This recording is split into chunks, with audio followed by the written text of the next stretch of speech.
یہ سن لیجیے چھوٹی سی بات، اور وہ یہ ہے کہ دعا، خود دعا، دعا افتتاح نہیں، کوئی اور دعا نہیں، خود کوئی بھی دعا ہو، اللہ کی بارگاہ میں جا کے آپ کو مانگنا ہے، رونا ہے، گڑ گڑانا۔ اب آج کل پتہ نہیں کیوں لوگوں کو شوق ہو گیا ہے کہ بڑی لمبی لمبی دعائیں، بڑے مشکل اعمال۔ معصومین نے ہمیں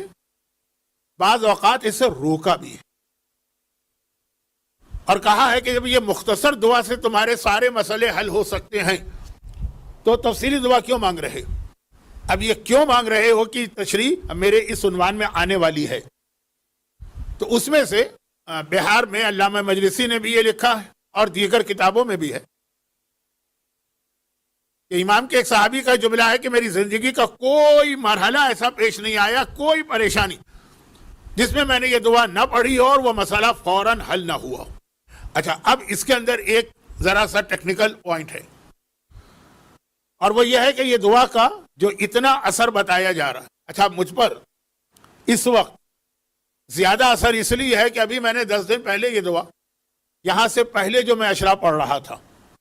اور ابھی کتنے میرے خیال 10 دن ہوئے ہوں، 10 یا 15 دن، اور میرے پاس یہ اطلاع آئی ایک مومن کی جانب سے کہ مولانا آپ نے مجلس میں پڑھا، ہم نے بھی اس کو عام طریقے سے لیا، لیکن اس دن سے میں نے ایک ہفتے تک یہ دعا پڑھی، میرا ایک ناممکن کام، انہوں نے ایک تفصیل بتائی،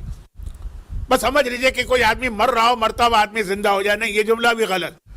سمجھیے کہ ایک آدمی مر گیا اور اس کے بعد وہ دوبارہ زندہ ہو جائے، یہ سمجھانے کے لیے کہہ رہا ہوں، اتنا مشکل کام وہ حل ہو گئے۔ تو اب اس لیے ذرا میں بھی زیادہ جوش کے ساتھ اس کو پڑھ رہا ہوں۔ ایک ہوتا ہے کتابوں میں ایک چیز کہا جانا، وہاں تو یہ 50-50 چانس ہوتا ہے نا کہ پتہ نہیں روایت صحیح ہے، پتہ نہیں روایت غلط، گرچہ اس کی وجہ سے ہم روایتوں کو ٹھکرا نہیں سکتے، ہمیں روایتوں کے ماہر یعنی مرجع وقت سے پوچھنا پڑتا ہے، لیکن جب کبھی کسی روایت کے فوراً بعد اتنے جلدی اثر ہو، ٹیکنیکل پوائنٹ صرف یہ کہ روایت اصل میں یہ ہے کہ راوی کہتا ہے کہ میں خانہ خدا کی زیارت کے لیے گیا تھا، حج کا زمانہ تھا یا حج کے بعد کا یا حج سے کچھ پہلے کا، اور رات کے وقت میں وہاں پہنچا۔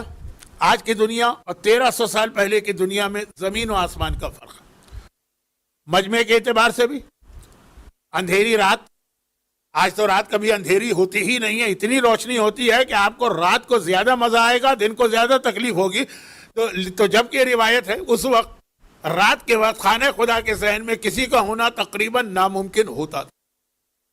اب وہ یہ کہہ رہا ہے کہ میں وہاں تھا کہ اچانک میں نے سنا ہجر اسماعیل سے کسی کے رونے کی آواز بھی آ رہی ہے اور ایک مختصر جملہ بھی، اس ہجر اسماعیل میں جسے عام مسلمان حتیم کہتے ہیں، اس کے اندر کوئی شخص سجدے کے عالم میں ہے اور یہ جملہ اس کی زبان پہ آ رہا۔ اور جب میں اور قریب گیا تو میں نے پہچان لیا، کہہ رہی یہ تو میرے چوتھے امام زین العابدین علیہ الصلاۃ والسلام، چوتھے امام سجدے کے عالم میں صرف ایک جملہ ارشاد فرما رہے۔ پھر جب امام نے اپنا سجدہ ختم کیا، امام کا سجدہ بھی بہت طولانی سجدہ ہوتا تھا،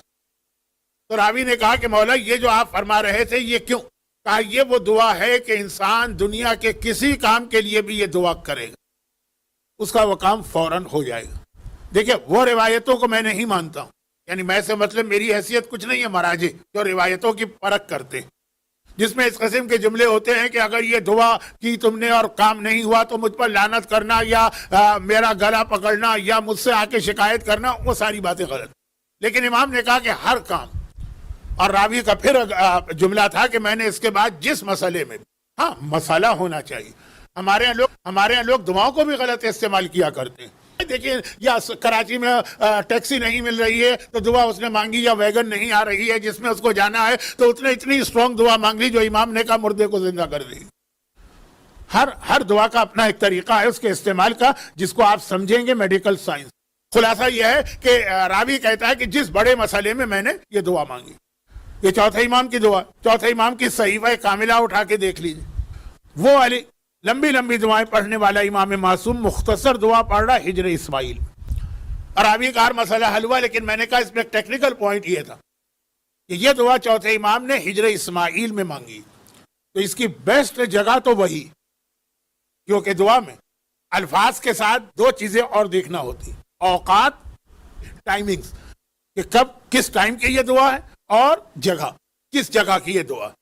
کچھ دعائیں ایسی ہیں جن کا کوئی ٹائم نہیں, کچھ دعائیں ایسی ہیں جن کی کوئی جگہ نہیں, لیکن کچھ کے لیے یہ چیزیں ہیں. اب ہمارے علماء ایک لفظ استعمال کرتے رجاءن, اس کی میں تفصیل میں نہیں جا رہا ہوں, کہیں سے کہیں چلا جاؤں. اس کے بعد اس لفظ کے استعمال کے بعد پھر آپ مثلا شب جمعہ کی دعا شب بدھ بھی پڑھ سکتے ہیں, اور پھر اس کے بعد آپ خانہ کعبہ کے پردے کی دعا کو اپنے گھر کے پردے کو پکڑ کے بھی پڑھ سکتے ہیں. رجاءن کا لفظ جو آج کل ہر پڑھا لکھا آدمی جانتا ہے, تو اصل دعا تو اس جگہ کی ہے. لیکن وہی انگریزی کا محاورہ some thing is better than nothing, من لم یدرک الکل لم یدرک الکل, مولا کا فرمان ہے اصل میں.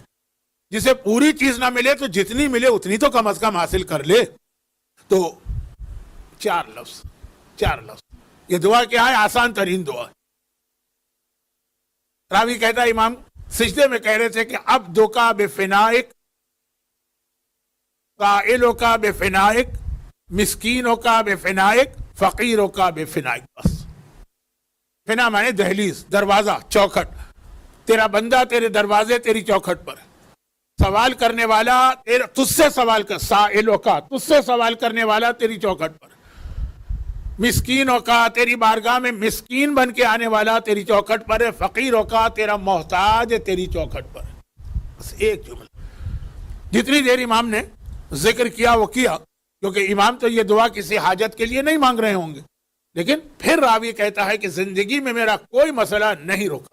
جب کبھی بھی یہ دعا میں نے سجدے کے عالم میں اپنے شہر میں بھی پڑھی تھی.